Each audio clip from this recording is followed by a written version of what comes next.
Today, we're going to dive into a pretty radical new way to think about intelligence, and it's all based on some fascinating science about how our brains actually work. So to kick things off, let's start with a story. And this isn't just any story. It's about a single decision that, no exaggeration, saved the entire world. Picture this. It's September 26, 1983. You're deep inside a secret Soviet nuclear command bunker. The air is thick with tension. And the fate of billions of people? Well, it rests on the shoulders of just one man, Lieutenant Colonel Stanislav Petrov. And then the alarms start blaring. Suddenly, all the computer screens flash this angry, blood-red color, and they're all screaming the same terrifying message. Launch detected. The system is confirming it. 5 American nuclear missiles are in the air, right now, hurtling towards the Soviet Union. Now, the machine's logic, it's completely cold, totally absolute.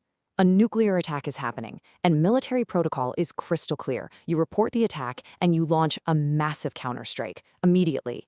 But in all that chaos, Petrov's mind does something the machine can't. He asks a simple human question. Why on earth would America start World War III with just 5 missiles? It just didn't make sense.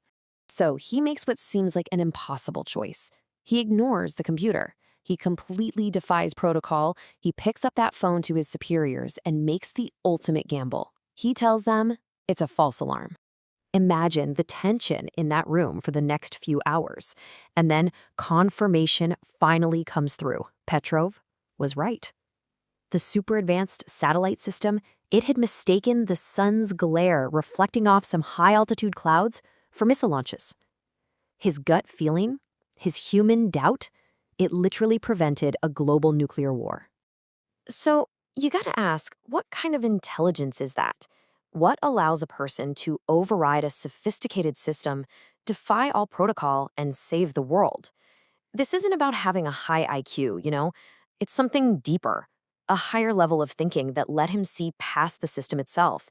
And honestly, it's a level most people never reach. All right, let's really dive into what this is. So to really get a handle on that kind of intelligence, we first have to come to grips with a fundamental and, let's be honest, kinda unsettling truth about how your brain works. You see, for a long time, we thought of the brain as like a camera, just passively recording the world. But modern neuroscience shows us that's completely wrong. Your brain is actually a prediction machine. This idea, called predictive processing, means your brain is constantly building a model of reality and then just guessing what's going to happen next. It only uses your senses to check if its predictions were wrong. Need some proof? I mean, this sounds wild, right? Well, just look at something called the hollow mask illusion.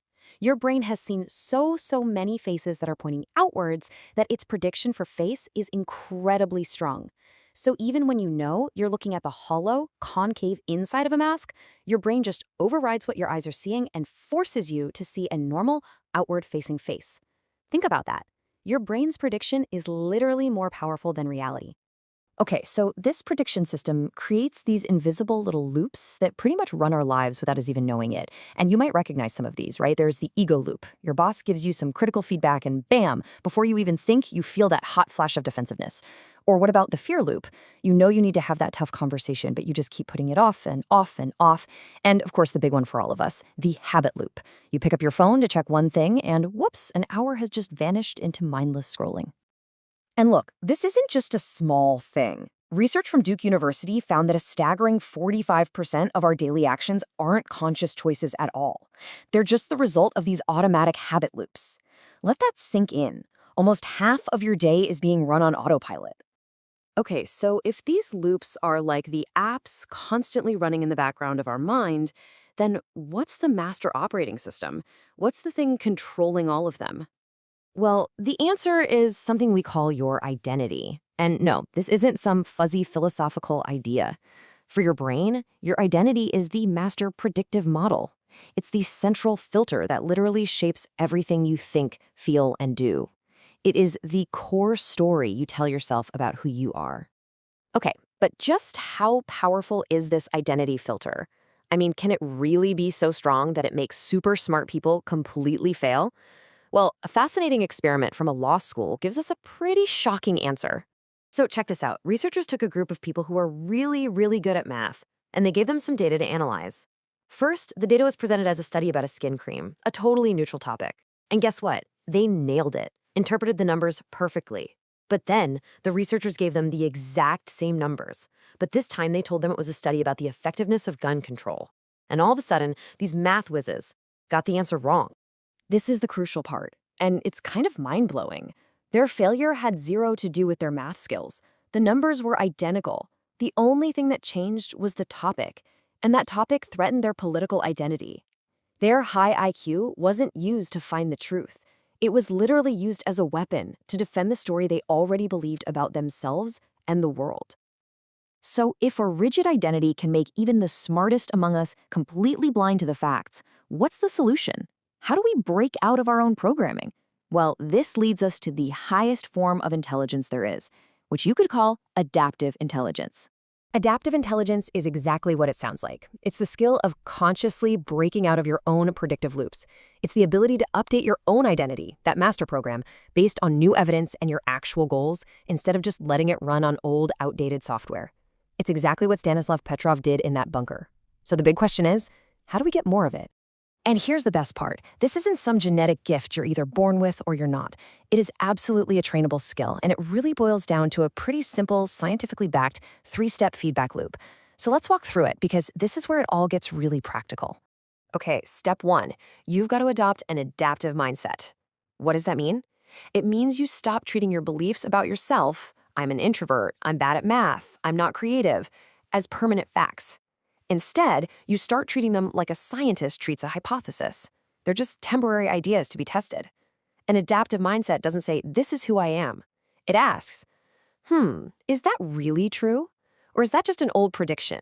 Let's run a little experiment and find out. You shift from defending a belief to actually testing it. Step 2 is huge. Shape your environment. And this is key because your identity is shaped way more by the people and places around you than by your own willpower. Just look at the data on quitting smoking. If you try to go it alone, the success rate is pretty dismal, right? But if you join a support community, an environment that makes the identity of a non-smoker feel normal, your chances can literally triple. So think about your own goals. The fastest way to become a reader? Join a book club. Want to get fit? Surround yourself with people who are already fit. Your environment is what gives your brain the evidence it needs for your new identity. And that brings us to the third and maybe the most critical step of all, repeated behavior. Look, you don't change who you are by thinking about it or wishing for it. You change who you are by doing. Your actions are like votes you cast for the type of person you want to become. Every single time you go to the gym when you don't feel like it, you are casting a vote for, I am a healthy person. Every time you speak up in a meeting, you cast a vote for, I am a leader. It's that simple. Your brain follows a very basic rule. What you repeatedly do is who you become. So in the end, the real question isn't how smart are you?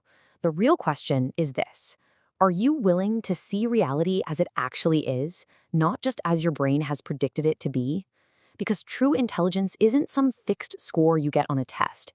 It's a dynamic, living skill you can build.